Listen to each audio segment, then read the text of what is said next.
Hey guys, welcome back to the channel. Today we're going to be going over the removal and installation of the voltage regulator, which is right here. This is going to be on a 1999 Polaris Ranger. Pretty much what had happened was I was using this Ranger here, training some hunting dogs, which I'll have some videos on that too coming, and it died. So as you can zoom in here, I'm pretty sure you can see the 12 volts in right here seem to have broken off in the connector. Now this is a bullet style connector, and normally this is bolted down. I just unbolted it because this is the third time of filming the video here. One, my camera died, and then two, it stopped recording earlier. I believe these voltage regulators go, I want to say 98-ish, maybe to 0102 500. I do have more videos coming on specifically the Polaris 425 500 conversion, and then a conversion to a 500 HO, including the cam intake and bigger exhaust, for the heat to accommodate the stuff.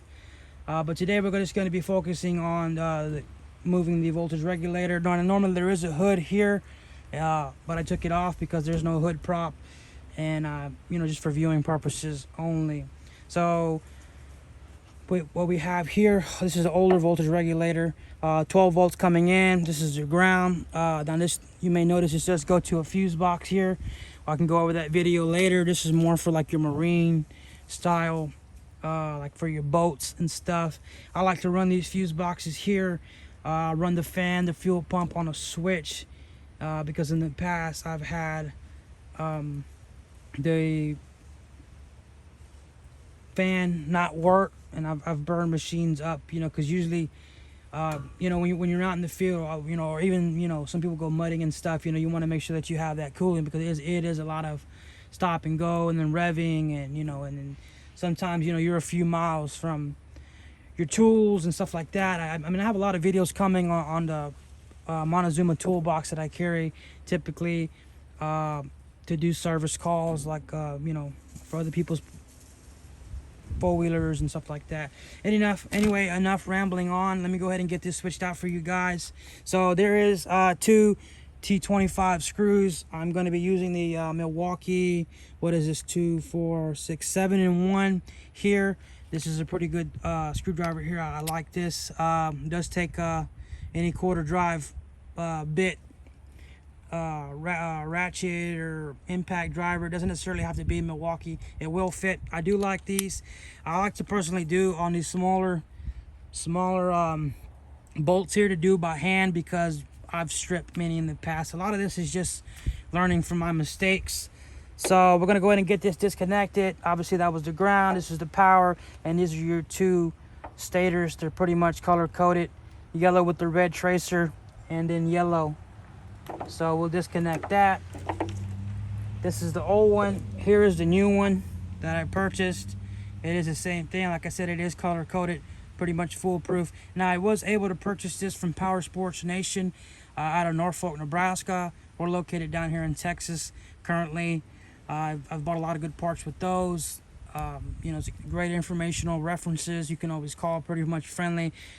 Obviously I'm not sponsored by Power Sports Nation. I'm just throwing that in, to try to save everybody what they can, because a story I'll tell you as I'm installing this real quick is I did purchase a Amazon voltage rectifier, and it was completely no good. And what I mean by that is that I started going down the road to test drive it, and I was getting like 18 volts on the voltmeter. I'm going to show you here, once I get it installed and I fired it up, how to look at it and what to look for. Now in a situation like that, when you're getting too much high voltage, I just turned everything on: fan, fuel pump, lights, backup lights, all that stuff, and that dropped my voltage down to about 15, and that was just enough for me to get back home, and disconnect everything, because I didn't want to overpower the system and then get into a whole bigger mess of maybe replacing a stator or something like that. And we will go over a video later on if somebody does want to see how to ohm test these out, and you can test your voltage regulator. I also do have a video on how to start the four-wheelers or Rangers or side-by-sides with the standalone CDI. It's like the 150cc pit bike. I can go over a video on that. But anyway, let's go ahead and get to installing this. So we're going to go ahead. Sorry, hit the camera here. So we're going to go ahead and go power to power, red to red, pretty much simple. Ground to ground, like I said, I mentioned it is coming off my fuse block. This is just a ground bus here. And then we got the yellow, solid yellow. We go solid yellow. And then we got the red with the yellow, the yellow with the red tracer. And like I said, these are where these two bolts come in. They go right here. We're gonna go ahead and get those installed here real quick. Like I said, I have quite a bit of vehicles. Well, I say vehicles, I mean, well, I do have vehicles too, but talking about ATVs and UTVs, from Kubotas to Mules to Hondas to Polaris to Arctic Cat to Yamaha to Kawasaki. I just typically, you know, buy a lot of stuff and fix it pretty cheap. Sorry for the background noise. We do live around a lot of cattle ranchers and oil field and natural gas and stuff of that nature.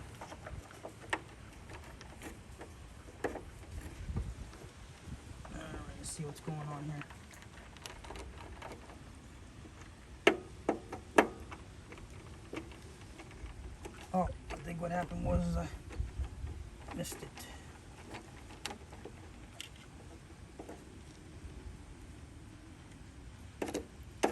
Yeah, I was over one hole, so. Like I said, there's 4 holes here. They're all threaded. Only 2 line up, as you can see there. Like I said, honestly, I don't even know how this even broke or disconnected. But anyway, we're going to go ahead and get it tightened down. Like I said, this is the 3rd time making the video. Okay, let me make sure we're still recording. Yes, we're still recording. Okay, so we're going to go ahead and I'm going to zoom you in here real quick on the multimeter.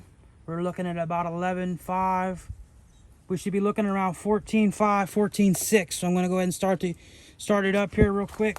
I'll zoom in on the voltmeter, just a hyper tub. I have a better one. Like I said, this is just for educational purposes. I mean, I've got a pass with Walmart stuff before. Okay, so let me go ahead and start it for you guys and watch the voltage go up.